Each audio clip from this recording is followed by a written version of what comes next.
Hello guys. Yeah, so guys, I know everybody has this story to tell. If you have ever owned a car, I know you have this story to tell.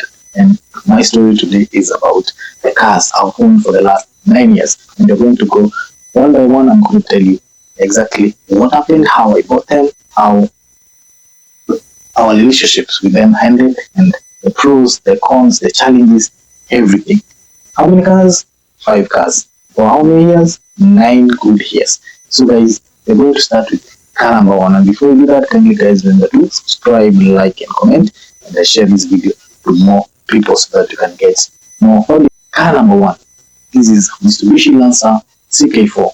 Yes guys, very nice car, sporty looking, and this was a young man's car. Trust me, back then it was a very nice car, and especially mind you see from the photos, it was a sporty car. And actually, it originally came as a 4G92. 4G92 or the CK4, the last CK4s, and they actually look like an Evolution series. If you can see from the photos, this looks like an Evolution 4. Very nice body kit, spoilers, very nice rims, interiors, leather, everything. Very nice car, guys.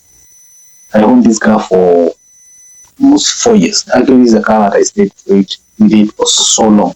And it was a very nice car, my first ever car. Bought it at 300,000. And funny thing enough is I've never paid the guy who sold me 10,000 out of the 300,000. But this car, so I'm going to give you a story about it. And I've seen reviewers talk about these cars, especially the Mitsubishi Lancers. They usually say these cars are very problematic. They're the worst cars you can buy. But to be honest, my experience about it is, personally, I got a 4G92, but it was swapped with a 4G15. So they were very nice. As in, the gearbox was for 4G92, but the engine was 4G15. Double head. In the run, it's called the Dosh. Double overhead camshaft. Very powerful car. Trust me, that car used to cruise like crazy. The odometer was, I think, 220 kilometers per hour. At that time, imagine, these cars used to have triptonic. You would change M plus and M minor. At that time, 1998. So guys, I really enjoyed the car. It was a very nice car. It was my first car. This is a car I picked my son when he was born. My first child. So this a car that had a lot of sentimental values with me at that time. So good thing about it, it was reliable. It was very fuel efficient. And as people say, they are problematic, trust me, they are not. And the only worst thing that ever came to that car, the major repairs I've ever done to that car was, one, the TPS, the throttle position sensor in these cars. You never owned, or you own right now, and Mitsubishi Lancer, you know you have problems with the throttle position sensor. That thing, if it goes off a little bit, that car is going to misbehave like hell. Gears are going to be changing at 5,000 revs, or not change at all.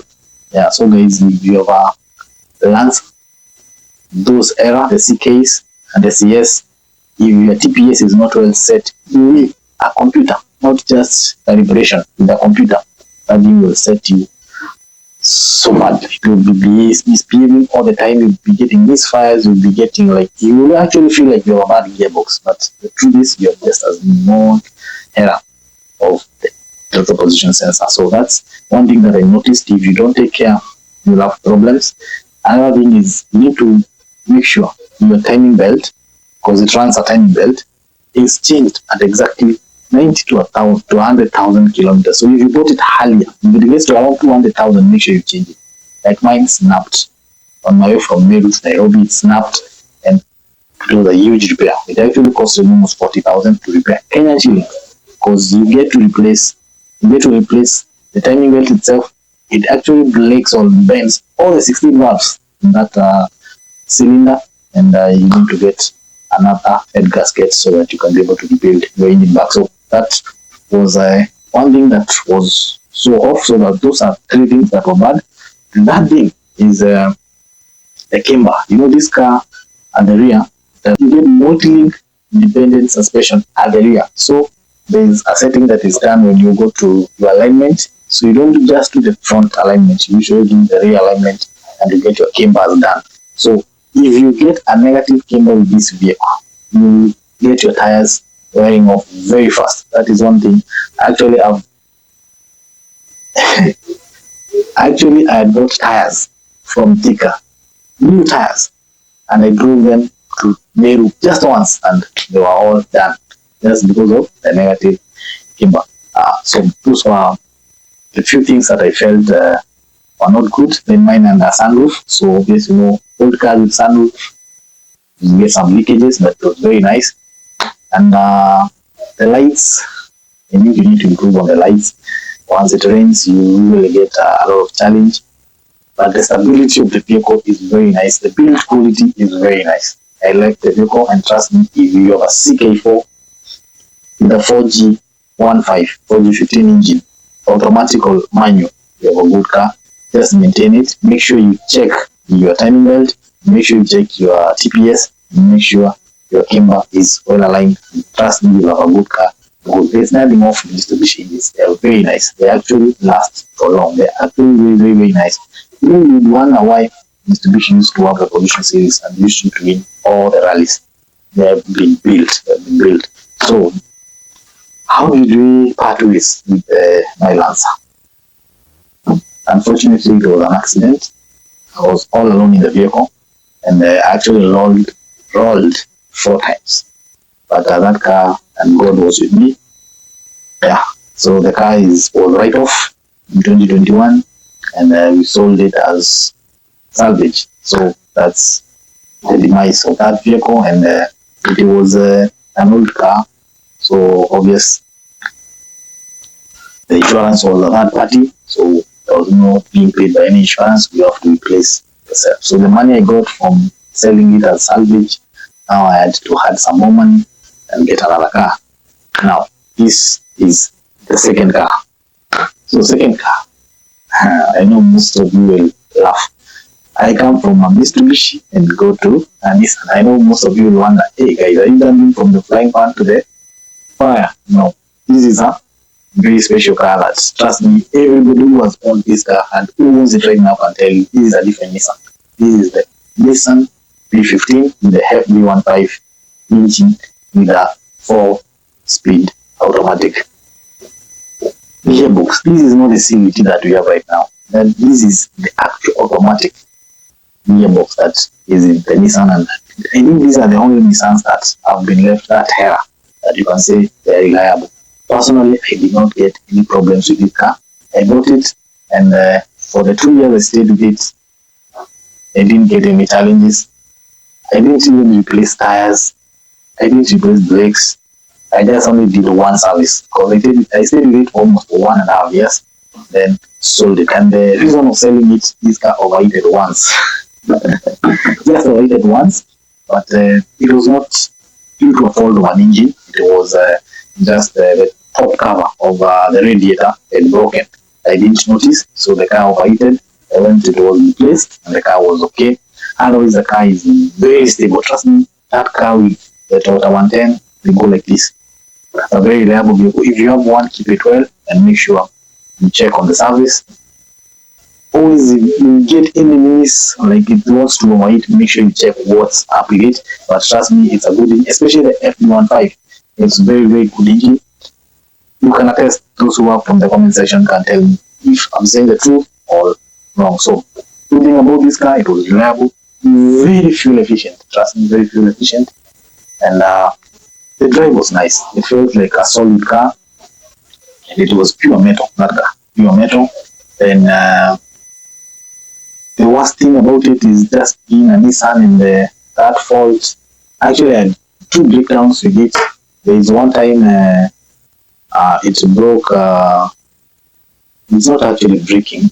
I think it got a short circuit. I gave somebody to install for me a radio. Then he tapped the power source from one line coming from the computer itself that controls the pedal. It's an electronic pedal, the accelerator. So this guy tapped the power to power the radio from that line going to the computer. So the car shorted, we had a short circuit, and we lost the pedal. We also lost the computer. So I had to replace the computer and the pedal. That was the biggest repair I ever done to that car, and I sold it to somebody who liked it. Actually, this car I sold it because I had bought another one. So somebody liked it, but I sold it because I had got another one. So at this time when I'm having these vehicles, I got another vehicle with is having the Nissan. So where do I go now? I'm from Mitsubishi, I go to a Nissan. Guess where I go next? I go to another Mitsubishi, a very special one. I go to a Galant.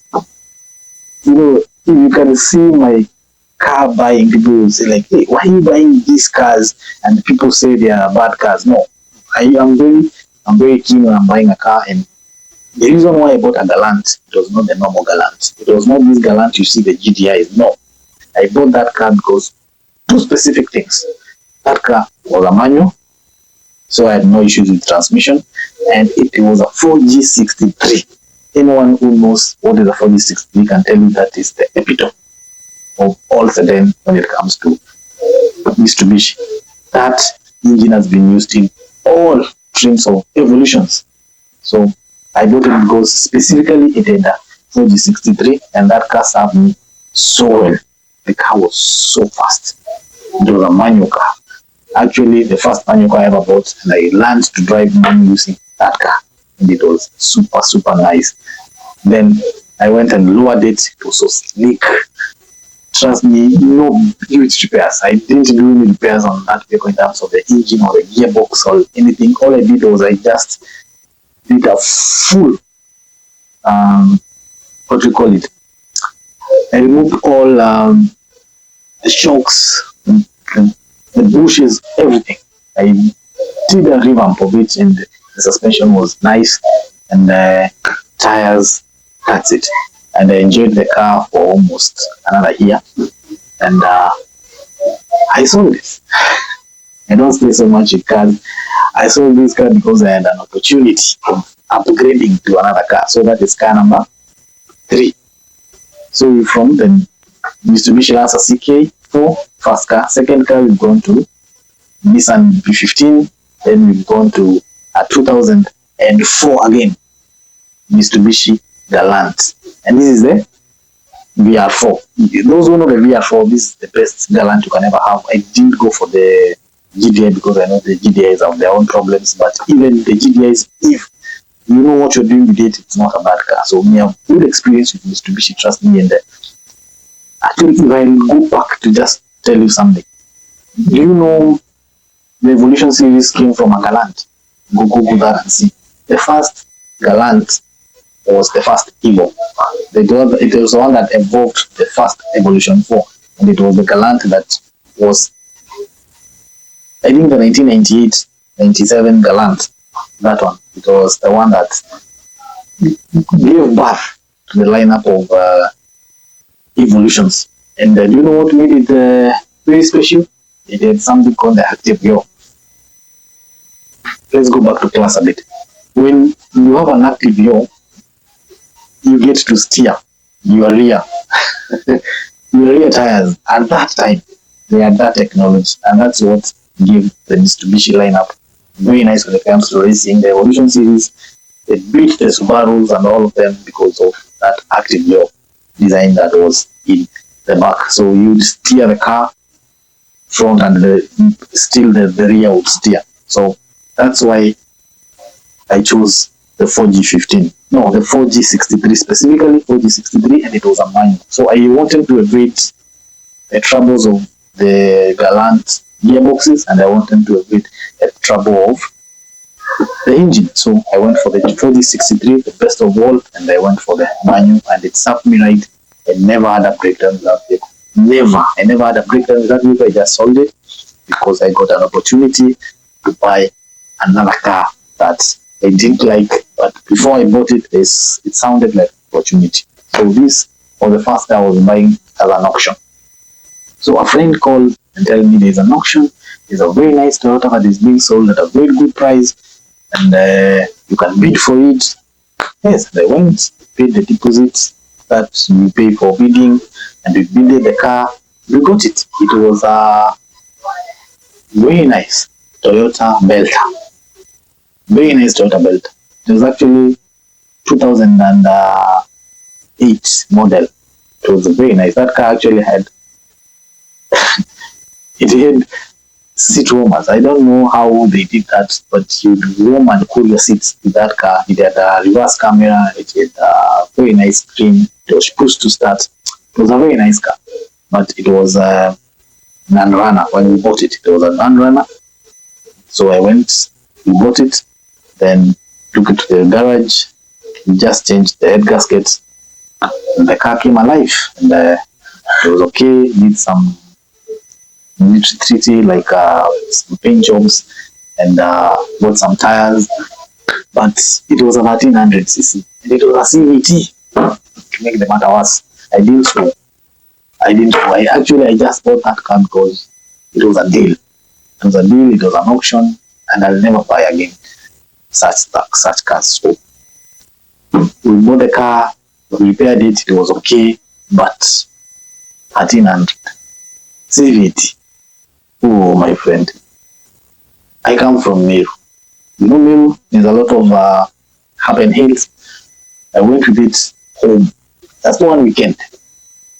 That car was being overtaken by everybody. They overtaken me. That car is so slow, so sluggish. I don't know.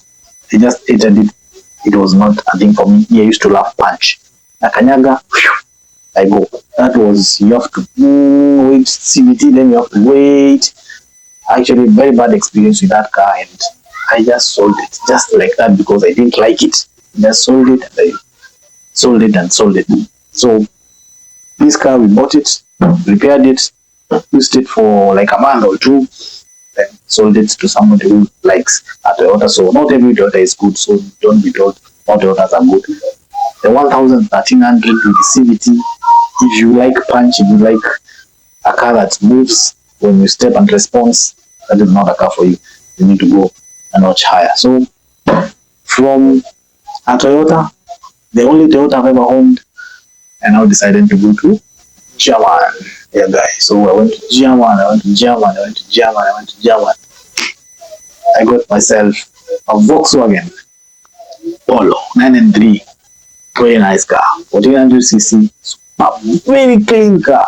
Yeah, and this was a good deal because the guy who sold me just told me, I'm just selling you this car because I'm traveling. And I told him I would take care of it. And the car was nice. The car served me very well. It had a 1400cc BKY engine, no trouble, fuel efficient, very subtle, very nice, very clean. It's a car that, trust me, I would buy again. But unfortunately, I also sold it. I don't say so much with cars, I also sold it. But the journey with this car was okay. It was okay. Everybody loved it. It was a nice car. Germans are very nice cars, so don't be told Germans are bad. It's a very nice car. I really liked it. And, the only thing I ever got challenged with is misfires. I think they're very sensitive when it comes to especially fuel. If you feel somewhere bad, you'll get a lot of misfires. Then the electronics are too much. So in case of anything, you'll get a fault, and you'll maybe end up with a check engine. But the worst of all that ever came to that car, it was not a very bad repair. It was a simple repair. So one day back at home at the Shags, the up country, it was raining. Then you got stuck somewhere. Then you are moving up and down. Like that's nice. Then our steering sensor got, I think, water inside because that steering column sensor is actually down there at the hub somewhere. It's hidden somewhere in the hub, so it got some mud and water got in, and maybe it short circuited or something. The steering started behaving like it is not powered. Yeah, so we changed that, and that's it. It was within the 5,000 repair, and from there, okay, the car served us, and I later sold it. Yeah, so guys, so watch for the next that I'm going to tell you the car that now that is with us, and we're going to review it. But right now, these are the 5 cars that I've ever owned. Those are the experience I've had them. So if you have had any of those vehicles in between, all you have it right now, comment and tell me what your experience. But trust me, there's a lot of myths when it comes to vehicles, especially when it comes to distribution. When it comes to these cars, you need to know what you're going for. Yeah, you need to go what you're going for. Not all of them that are bad. You need to choose. You need to do your research very well. Know the Mitsubishi you're going for. Know the Nissan you're going for. Even Toyota, there's a Toyota you can go for and you still cry. Yeah, so it is not guaranteed you have a Toyota, you have the best. No, you need to choose wisely and make a very wise decision. So, guys, that's it, and that has been the 5 cars that I've owned. The vlog is taking a twitch a bit. You want to try and you want to give you some content about cars. I'm very passionate about cars, trust. I'm very passionate about cars. I've loved cars, and I bought my first car, the Mitsubishi CK, at a very young age. Very young age. I think around 23, 24. Just fresh after school, I was hungry to get a car, and I did.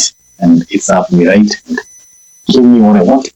So, guys, thank you for watching, and subscribe, like, and comment, and let's see you in the next one. And trust me, it's gonna be awesome.